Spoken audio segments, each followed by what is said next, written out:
my channel. So in today's video, I wanted to go over how I was finally able to transition my 6-month-old Nora from our bedside bassinet into her own room.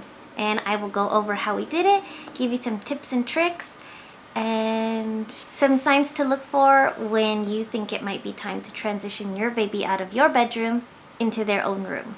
So one sign to look for if they are ready to transition into their own crib is if they are reaching the weight limit on the bassinet at your bedside. There is a weight limit, so be sure to check it. Also, once they start rolling or showing signs of rolling, then it's time to move them out of the bassinet into their own crib so they can have a safe space to move around. Another sign is if they start looking cramped in their crib, and that was the case with Nora. She was just a tall baby. She was almost 2 feet when she was born, so it didn't take long for her to outgrow that bedside bassinet. And another sign is if the baby is sleeping over 6 hours straight, then it's probably time to move them into their own crib. I knew it was time to move Nora out of her bassinet because, for one, she looked cramped in there. She was a tall baby. Well, first we had her in the design Dua. It's wide, but it's a little short, and she was born almost 2 feet. So after the design Dua, we moved her into the Uppa Baby that comes with the stroller bassinet combo. And that one's a little longer, so she was able to stay another month in that bedside bassinet. But once she outgrew that, I knew it was time. We had to move her out of our room, and I was kind of hesitating to do it because we had settled on the fact that this was going to be our last baby. And I think I was having some withdrawal, just knowing that this was going to be the last time that I would have a baby at my bedside. I really enjoyed having her there as long as possible, so I had her in here until she was like 5-6 months old. I probably hung on to her a little longer than I should have because she was looking a bit cramped in that bassinet. But I enjoyed having her in here as my last baby. But I knew it was time to move her into her own crib. And also she was showing signs of rolling. So that's another reason I knew it was time. She needed her own space where she could move around safely. Another sign that I knew it was time for Nora to move out like she's a teenager. Another sign that I knew it was time to move Nora into her own crib was she was sleeping 12 hours a night. Yes, I said it. Nora was sleeping 12 hours straight by 12 weeks. I read the book, 12 Hours by 12 Weeks, and I could not believe that it was possible. But I actually started her on a routine early, and it actually worked, and I was able to get her to sleep 12 hours by 12 weeks. So I will upload that video later this month. So if you guys have not subscribed to my channel already, please be sure to do so you do not miss that video. Trust me, it's not one you're going to want to miss. Okay, so I can't stress enough how important it is to have a nighttime routine. If you haven't seen my nighttime routine video, I will link it up here for you.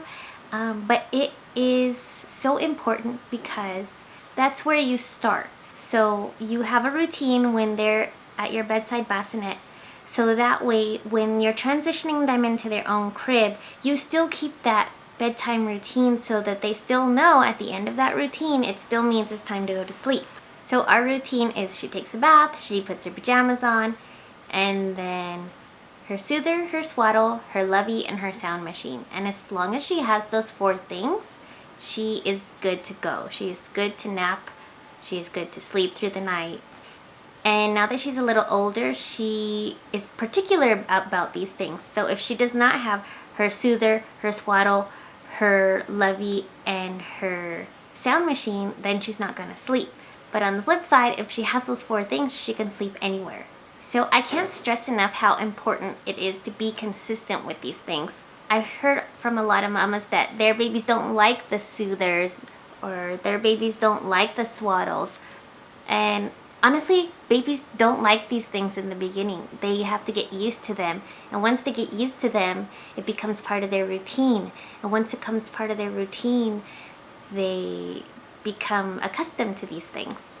But you have to be consistent, even if they don't like it at first. Like, sure, at first Nora was spitting out her pacifier too, but she became used to the fact that it was part of the nighttime routine. So once I gave it to her, she knew it was time to go to bed.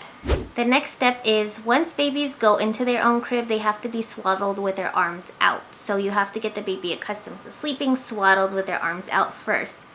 So we got her accustomed to that in her bassinet first. First we did one arm out of the swaddle, and we have the Love to Dream swaddle where the arms zip off. So first we unzipped one. When she got used to that, then we unzipped the other. And so now she's sleeping with both of them unzipped and the arms out. And I love that swaddle because she has had it since she was born, and now she is able to grow with it. Another thing that I really think helps get Nora to sleep through the night is we have her on a sleep, eat, play routine.